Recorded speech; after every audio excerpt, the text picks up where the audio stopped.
Kia ora, welcome to ProChats, ko Anthony Hoite tēnei. My name is Anthony Hoite, and today we're here with Gina Hochstein.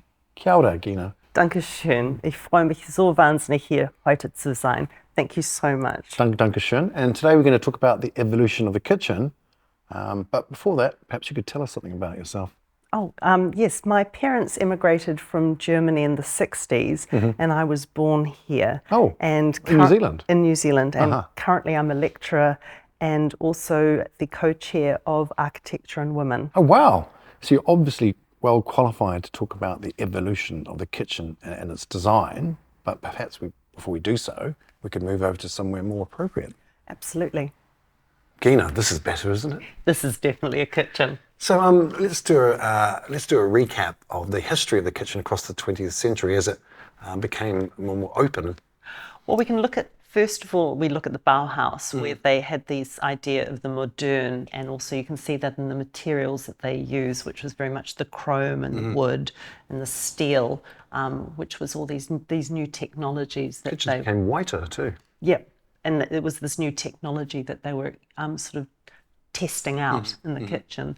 Then we come sort of post-war, and particularly in America, I'm very interested with this idea of the Taylorist principle, which is this golden triangle. And a lot of kitchens still use this in their kitchen design. And that's where we have the stove, the sink, and the fridge as this triangle. And the woman was to become very efficient and just to pivot in these in this space.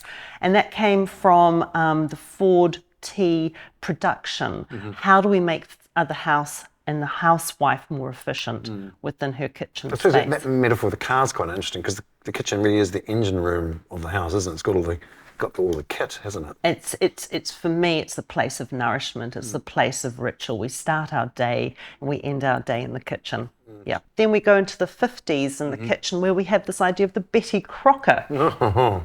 So the woman now could make a perfect cake, but not from scratch, but just by adding an egg. We have canned soups. So again, this idea of efficiency, of nourishment. In the 60s, we get the second wave of feminism, and women are now more and more in the workforce and have their own financial ability to consume. And what do they now want to see in the kitchen? So they're now having to become wife, mother, and have their own profession. And so this idea of what is the kitchen becomes quite an interesting proposition. The 70s, we have the Vietnam backdrop is the Vietnam War, and the idea of the kitchen becomes a very political space. We then go into the 80s and what I call the glamour kitchen, and it's all about the wine fridge and the butler's sink and sort of interesting use of high luxe quality of materials. And the men start to come in from the barbecue into the kitchen to start cooking as well. So we see in a lot of architectural glossies, we see again, the further evolution from the 80s bling kitchen to the show kitchen. To total statement. Can you tell us about that? The show kitchen to me is we've now got two kitchens. We've got the scullery. The working kitchen. And the show kitchen. Right. And again, it's the material choices that are made to enhance the idea of the luxury kitchen.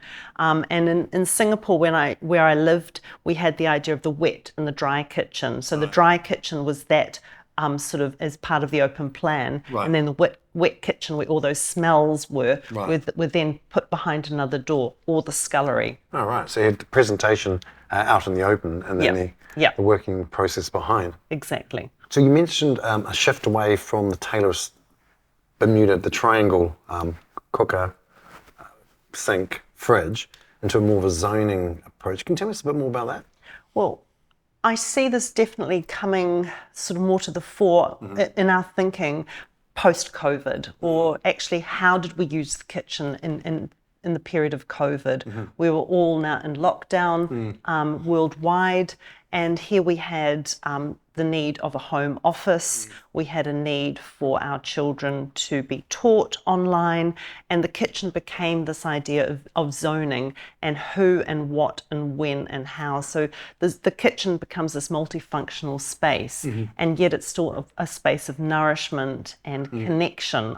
I feel that through the COVID, we connected more around the kitchen island and the kitchen as a space. That's interesting. So you're talking about the kitchen not as, in terms of different times of day, changing function, transforming away from food into there's other sorts of emotional nourishment. Yeah, so we've got food prep, we've got the cooking. Then we had this wonderful, who could make the best sourdough in my family. I had the sourdough starter sent up from my sister in Rotorua. And so we were all now making, and the smell of fresh bread whilst I was teaching online. And then we had, this idea of food prep, nourishment, and also working from home as well. Can you tell us a bit more about the social dynamic, how that's evolved? The evolution, I think, of the kitchen becoming a social space is we're now moving away from the living room, but we're all gathering here. Somebody's cooking, somebody's pouring perhaps some wine or making tea, and we're just here now talking, and the kitchen becomes this connector space, this a space of socialization. When people come into your house, they come and give you, I don't know. Straight to the kitchen. Straight to the kitchen. We put the bottle of wine in the fridge, or we have hors d'oeuvres together. We prep. I even have my guests to help me prepare the food. And that's right. And I guess much like the way we're sitting now, the kitchen bench has become the sort of bar leaner socially within the house. We no longer sit on the sofa, table's too formal. And here, this is a beautiful sense of informality. That's right. If we now look politically or socially at our family dynamics, we're moving away from the nuclear family. We've got blended families, we've got same-sex marriages, and we also have this idea of fluidity of gender in relationships. And the kitchen now has to be part of this new world. So zoning is less about the kitchen as a collection of objects, cooker, sink, oven, fridge, and more about a collection of activities. So placement of things. So in one moment it's an office, another it could be a poker table, and the next minute it could be... Even all at the same time. Oh, really? Oh, excellent. God, I have to come to your place. The kitchen has become much more socialised. We've talked about almost the disappearance of the living room. You talk about where do you see the future of the kitchen? Oh, there's some really interesting things happening. I've researched both in Spain and Sweden, and it's this idea of the kitchenless kitchen. What's that? And you only have sort of a galley kitchen, or a very limited amount of cooking space, but we have much more of a communal space. Right. So how are these intergenerational communities going to have a sense of connection and community?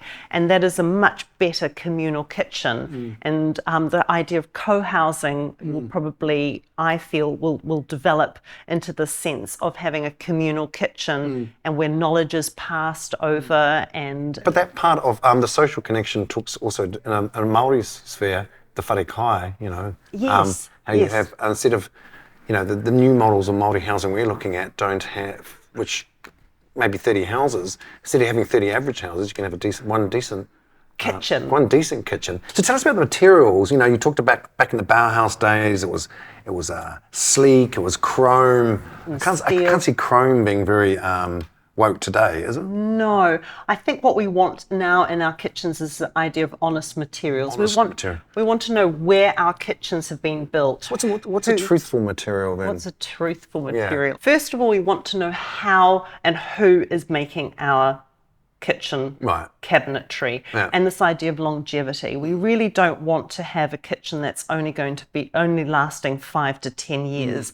The idea of having a really good quality product in our kitchen that's going to last us 40 to 50 years. So can you tell us about that, also not just the recycling in terms of waste management, but the recycling in terms of how we treat food now and how that impacts on the kitchen design? Oh, absolutely.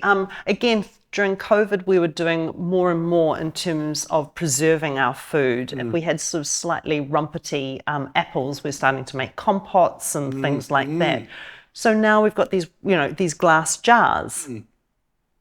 We need to put our compote into that, or our preserves into that, and chutneys that we've made. And we need to find space for those in the kitchen. Do we want to display them? Do we want to hide them?